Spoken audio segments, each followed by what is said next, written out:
your Preds, obviously wanting to build on, have a little better season than they did last year. What was your take last night on their performance and obviously the Maple Leafs as well? I thought that game was fun. I thought it was fast, back and forth action, some good plays. The game, the Preds just came off a game in Ottawa, a win that was just sloppy. It was slow. I feel like every face-off, the refs got just throwing guys out, and it just dragged the game along. A lot of penalties, and the Preds just kind of ground it out. Like they just ground and pound, just found a way to get a win. And last night it was a different game. Fast. Toronto was playing fast, and I think, I think their home opener, right? They were buzzing, and the Preds just kind of it got away from them a little bit. They tried to keep up, but you know, last night I think Toronto was a better team. What do you think the turning point was in that game? There's a lot of them. It was like down 2-0, and it was after the first, and the Preds found a way to get back into it. They had a good second period and got right into it, and then I think what the turning point was, the big stars came to play. Tavares, that guy hasn't lost a step, huh? He looks good. It's fun watching him. And Matthews, Nylander did some stuff that you don't see too often. There's at one point he was skating up the ice. He blew right up through the neutral zone. He fell down. He was on both knees. He picked up the puck and dangled the guy while he was on his knees, and then ripped through the neutral zone. I think that speed, that was ultimately what kind of got the Preds and put them on their heels. And a couple goals that used to send and then probably want back and a little sloppy, but. I think it was a close game right to the end, even though the score didn't show it. Yeah, agreed. Now, I'm curious from the outside looking in, we put a magnifying glass on this team every day, but from your perspective, is that what people think of the Leafs? They got some high-end skill that can do some things, or what is their identity from the outside looking in? Yeah, for me, I'm going into that game going, all right, what do they do without Marner? That's the big story, I think.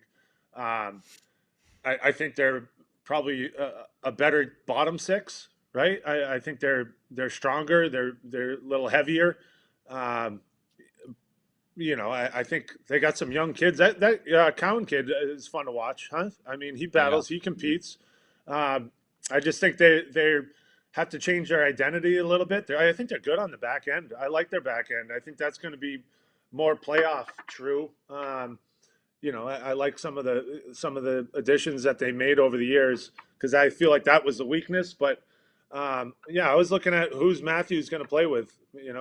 Without Marner, Marner kind of puts it on a tee, and I think he's going to do that with Eichel this year. So I think that was the question I had, but they kind of answered that last night. I mean, Matthews was going and making plays, and Tavares stepped up, and I think their bottom six played hard. We weren't crazy about the Weisblatt hit on Cowan, but I'm glad you brought up the kid, because that was his second NHL game. And can you just speak to the importance of when a new pup comes into the room like Cowan, just really fresh and green faced and just 20 years of age, the importance of guys around him showing him the ropes and showing him the league and responding for him? No, I think that's it's kind of funny. We had Brady Martin, fifth overall pick for the Preds, and 18 years old, and he's taking it all in. He's just smiles everywhere he goes.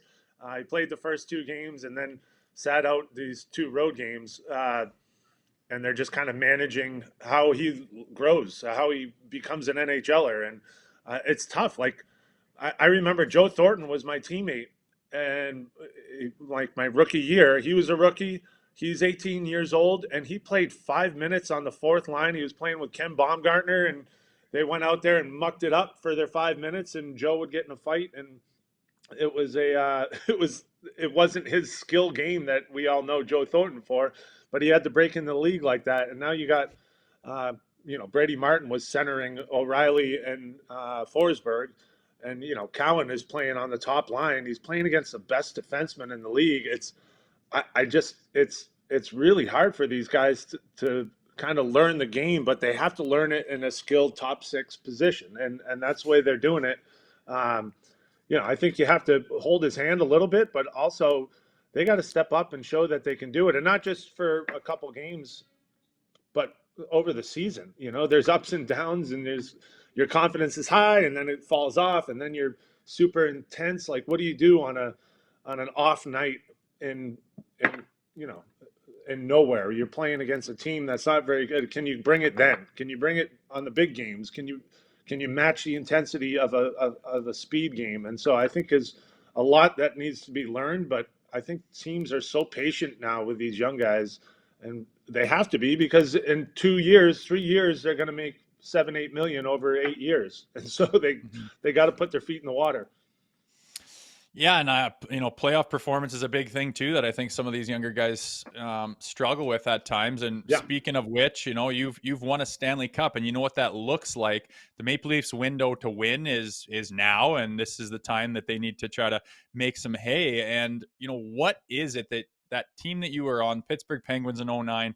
What's kind of that X factor that makes you that team? Obviously, Sidney Crosby is there, but the identity of the team and how everyone bought in. What can you say about that?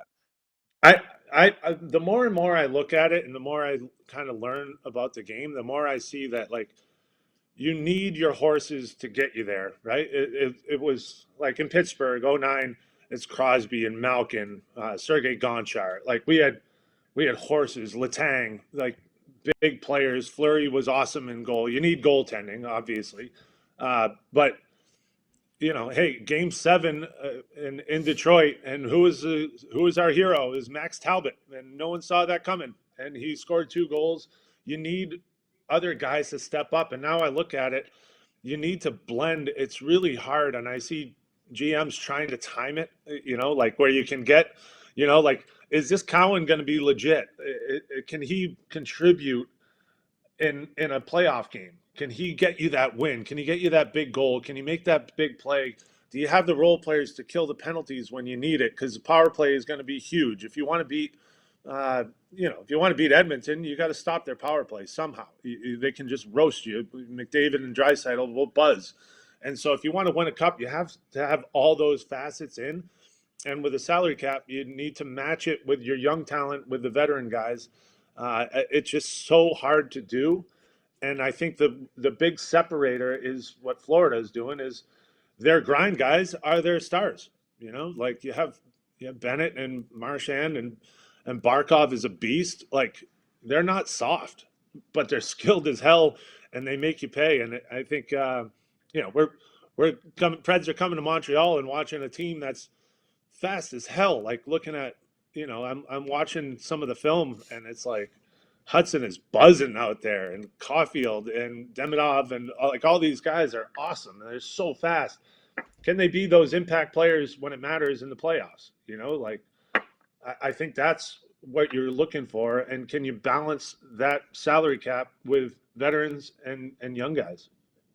You referenced it earlier on. It was a big night as well for Toronto's back end. OEL, a vintage performance. Jake McCabe scores. Morgan Riley's been. Why was he so pissed off? I've never seen OEL like that. Have you? I know. Is that what he does now? We actually had him on the told us. Yeah, we had him on the show a couple weeks ago, and he told us he had his dark side. So yeah, I like it, because I feel like, am I wrong? Was I reading him wrong for a long time?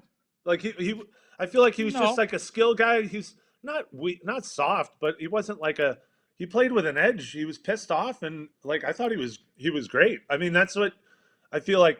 That's the message Chief is sending, right? Is go out there and man up and play hard. That's what he wants. And I was impressed with OEL. Like, that backside, I think, is legit. I was impressed with them.